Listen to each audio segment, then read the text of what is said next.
Morning and welcome to the Recovery Daily Podcast. I'm your host, Rachel Abasi. I'm a grateful recovering alcoholic and stroke survivor. I don't know why I said good morning because I probably won't get this posted until the afternoon. We'll see. Maybe that'll be the impetus of me getting it up early. It's too early also for me to use big words like impetus. Okay, so today's topic is I don't know what it's going to come out to be. I'm just going to talk, and then in the end, we're going to decide what the topic is. So today, what I wanted to talk about is things like the simple phrases that I learn in sobriety and how these simple phrases lead to really profound changes in my life. I wanted to talk about what it felt like when I went to my early sobriety meetings and I saw a sign on the wall that said, think, think, think, and it was upside down. I was like, okay, I don't know. I was so timid about even being there. Like it was such a big deal for me to just show up to that meeting, to actually try to ingest information, um, was, I think, impossible really at that point.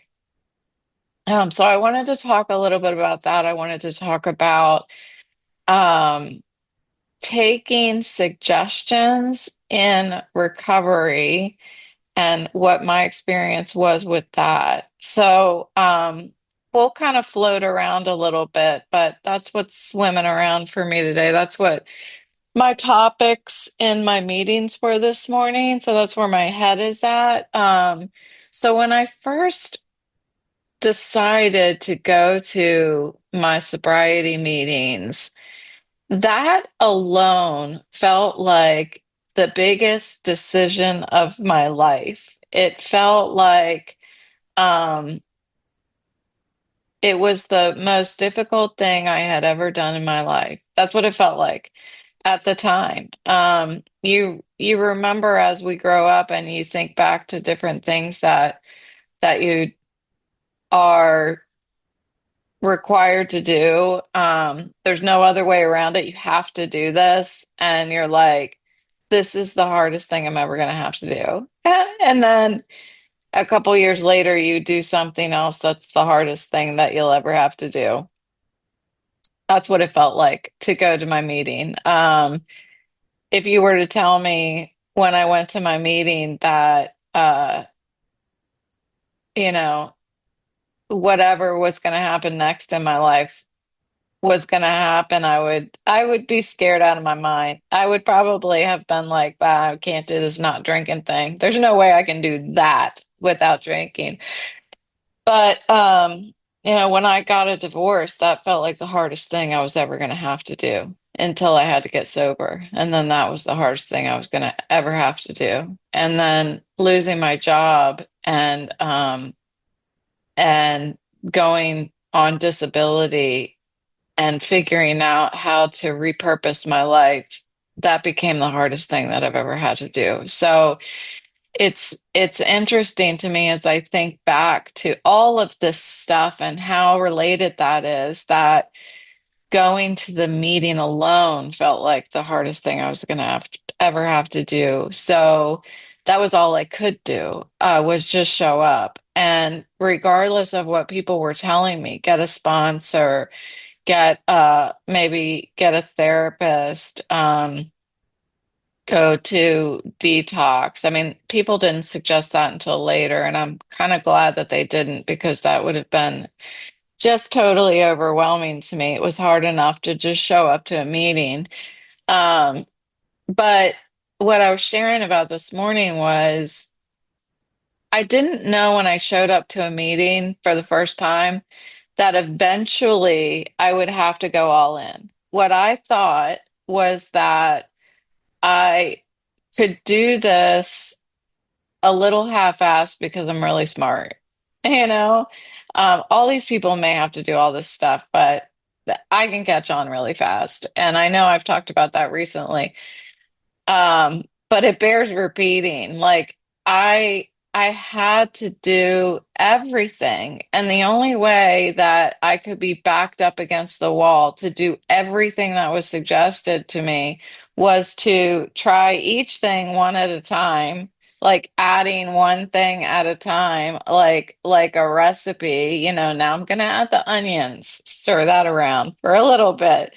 Now I'm going to add the cumin, stir that around a little bit until I have to end up adding all of the ingredients for the dish to work. It's the same with sobriety. I had to add everything that was suggested of me in order for it to work, in order for me um, to remain sober and remain happy. There's a big difference between not drinking and being sober. For me, it is that the steps of the program, the principles of my sobriety program, are what are the foundation for that happiness. Without working on the stuff that is suggested in the program that thousands upon thousands of people have gotten sober doing, mind you, without doing those, for me, nothing else was going to work. I barely could not drink. So to actually not drink and be happy too and enjoy my kids and my family, um, it wasn't going to happen. It wasn't going to happen unless I did the work on the inside. There's reasons why I needed to escape from my life. And I talk a lot about all of that stuff. There's some things that I don't talk about. Um, Believe it or not. There's some things that I don't talk about, and I I needed to look at those things, no matter how scary it was. And I needed to look at them without a drink in me. Um, and that was the only way they could start being addressed. Somebody said that the phrase, I needed to resolve my fears. And I thought, yeah, like when I was drinking, I was just numbing them. I was making them not feel so bad, but I needed to actually resolve my fears. I didn't have to go the rest of my life feeling that way. Um, if I actually deal with the fear itself, then I don't have to drink over it. But I also mentioned what I've talked about in this podcast pretty recently is that my mind went blank. Hold on, it'll come back to me. Is oh man, sorry, that's what happens. Stroke symptom. Okay, we're gonna keep going. Sorry, it's happening. I've been looking at the TV the past couple days to see all the inauguration stuff, and I knew I was gonna suffer for it. But and I talked about that yesterday. Okay, so sorry. We're gonna move on. Um, I needed to have complete humility in order to get to that point where I was going to practice everything that was suggested of me. And I could only get to complete humility by trying to practice one thing at a time, adding one thing more to my sobriety, having it not work, losing more in my life, whether it was losing my job, losing respect from my brother, whatever it was, I had to keep trying things and losing things in order to reach the point where I had complete humility and was willing to roll over and be like, okay, I can't do it my way anymore. It's just not working. I don't Nobody understands. I cannot get through life without drinking. I can't do it. Um, no matter what you people are telling me in sobriety program, you don't understand. I really believed that. Um, but I had to keep coming back to those meetings to listen in order to recognize that they did understand. I had to hear them be vulnerable, um, so that I could relate in instead of comparing out. And being in those meetings, I felt for 1 hour of my day, I felt completely comfortable. I felt like, and I heard this in my meeting this morning, I felt all judgment go away. Um, I felt life go away. I felt the way that I did when I was drinking. Now the buzz is gone, and the buzz isn't there, but the settling of my nerves started to happen while I was in meetings. And early on in sobriety, like I heard people say, and I could relate to this, I feel this good in a meeting, but then I have to go out into the world and I have to do this on my own. That's where the rubber meets the road. That's where I have to practice the principles in all of my affairs. And that was actually the topic of this morning. This morning's first meeting was practicing these principles in all of my affairs. And eventually, as I heard what I needed in the meetings, and I heard how people are applying the principles of the program in all of their affairs, I was able to start making connections in my daily life to, okay, this is what, Jane said in this meeting about what she did in this similar situation. I'm going to try it. I'm going to try it. I can't be worse off if I don't try it. Um, and then as I started sharing in meetings and expressing myself in meetings, I started to be able to open my mouth outside of meetings too. I was so fearful towards the end of my drinking that I had just shut down completely. I just felt like nobody understood me, so why even try? And I've told you, like when I went to meetings and I shared, I just cried. I cried every time I opened my mouth in those meetings. And back then, I had a hell of a commute, driving an hour and a half both ways, and I still made it to meetings, at least three a week, at least three a week. And I'm surprised that I did so well with only three meetings a week. Because today I go every day. I go to two meetings every day. Because that's what I need in order to keep my head on straight right now in this dual recovery. But I started to be able to express myself, albeit I was crying. I was able to start expressing myself. And then I started opening up to people outside of the rooms. And I was able to start bringing the principles, the rooms into my life.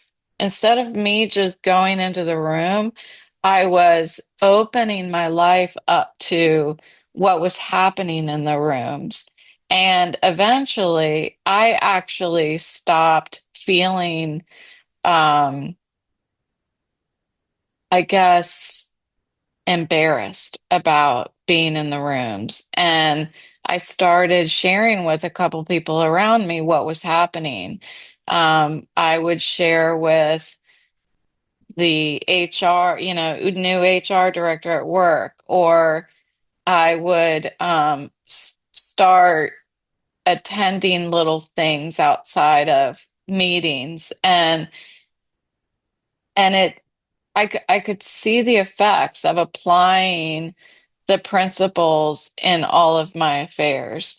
Um, I could see my fears resolving, some of them just simply from showing up to life without a drink, showing up and starting to do things without drinking, and then being able to look back and be like, oh, I did it. I did this thing without drinking. That means next time I need to do it, I can do it without drinking. I really needed to put those firsts under my belt. The first time, gosh, I mean, it was right, it was down to everything. The first time I went to work without drinking, it was that bad. The first time that I went to one of my son's gigs without drinking, all of these things. And as I did those firsts, which eventually evolved into going to my first wedding without drinking, going to a happy hour without drinking, those things that are really, really correlated with people around me drinking, I was able to start showing up and just walking through it. I didn't have to do anything. I just had to show up, and those fears began to resolve just through experience. Um, Calling my sponsor has always been a struggle for me, but I do it anyway. Some of my sponsors may disagree with me, but it is few and far between that I had called my sponsors in the past.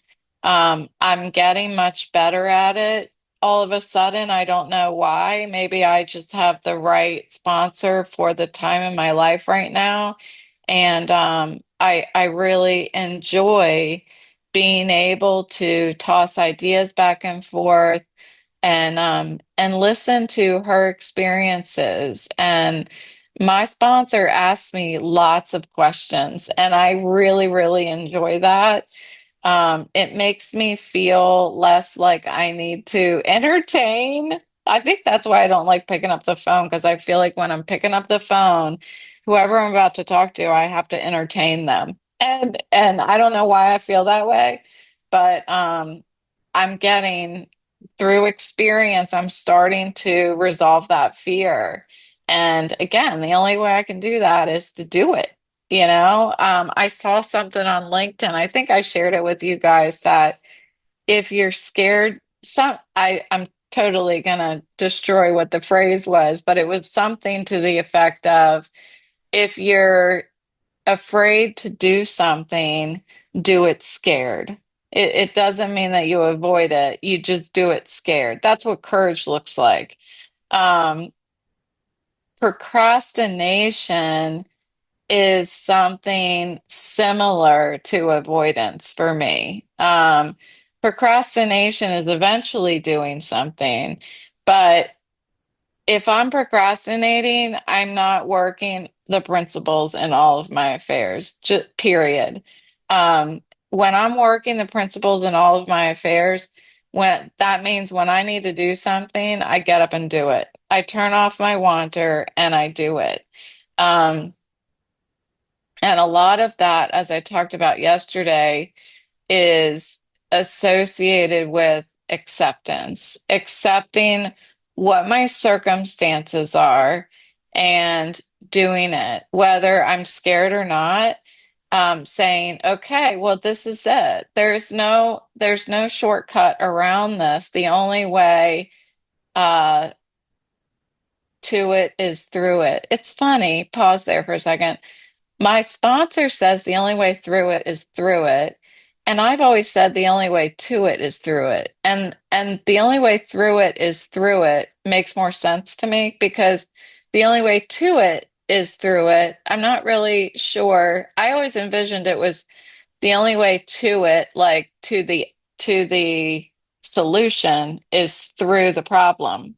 That's what I've always been thinking. So, if you have an opinion on that, put it in the uh uh what are they called? Put it in the sorry, it's stroke again. Comments. There it is. That's the word. Put it in the comments if you have an opinion on whether it's, or put it on social media and tag me. If it's the only way to it is through it, or the only way through it is through it. Maybe I'll add a poll to this one and we can resolve that once and for all.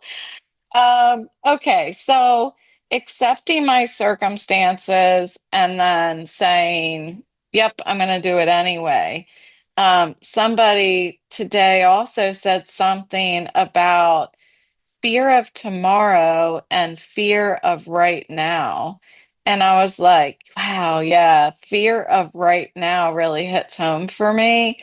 Um, when I have fear in the right now, I have to take a step forward. I don't care what it is that I'm afraid of. I have to turn off my wanter and take a step forward. Um, I think that one thing that the steps work help me work on also is fear of yesterday.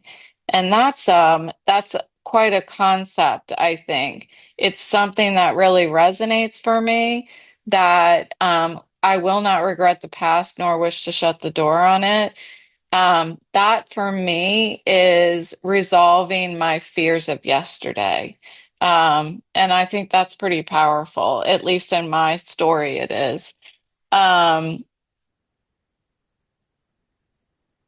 sorry, I was trying to figure out what my notes said. Um, I start going to meetings for my drinking, and I keep going to meetings for my thinking. And that is because of all of my fears. And I show up to the meetings. I don't even recognize that I have fears that I'm numbing with the alcohol. All I recognize is that I've got a drinking problem. Why do I have a drinking problem? We got to take the drinking away for us to figure that out. And once the drinking it goes away, we work the steps to work through our thinking problem. Um, I I didn't recognize, and I don't know how helpful this is, but it's really more of a relatable kind of thing to say is I didn't recognize that I wanted a drink more than I wanted to be happy. Because what I thought was that the drink was what was making me happy, but it wasn't making me happy at all. There, especially towards the end, there was no happiness. I certainly had that relief that felt very, oh, I'm bad with words today. It just felt very like I could be careless, I could laugh, but that was not happy. It was just avoidance. What I have recognized more and more, I mean, it's just so much that I can't do it by myself. I can't do this by myself. Um, that that has evolved into I don't want to do it by myself. It's more fun. It's safer. It's more enjoyable, more serene, easier. Life is easier if I don't live it by myself. If I'm not trying to figure things out on my own. Like just pick up the phone and call my sponsor. I talked about that this morning, like that recent um issue that I was dealing with after Christmas for a couple weeks and knowing I should call my sponsor, but really thinking to myself, even after all of the experience that I've had with what going to meetings and calling a sponsor does for you. It's progress, not perfection. I still kept avoiding calling my sponsor until I finally called her and said, I'm supposed to call you. And she's like, I'm glad you did. We talked for half an hour and my issue was gone. I haven't been bothered by it at all since then. So, reaching out for help is a big deal. And that's really what I guess the topic is. Here we are. We are here now at the topic towards the end of the episode is that going to a meeting, reaching out for help, it feels like the hardest thing I'm going to have to do because I'm blind to the what comes next, which is I need to actually implement what the person who is helping me is saying. And that can only happen at the right time. Um, and for everybody, it's different when what I'm about to lose becomes more important than the booze. When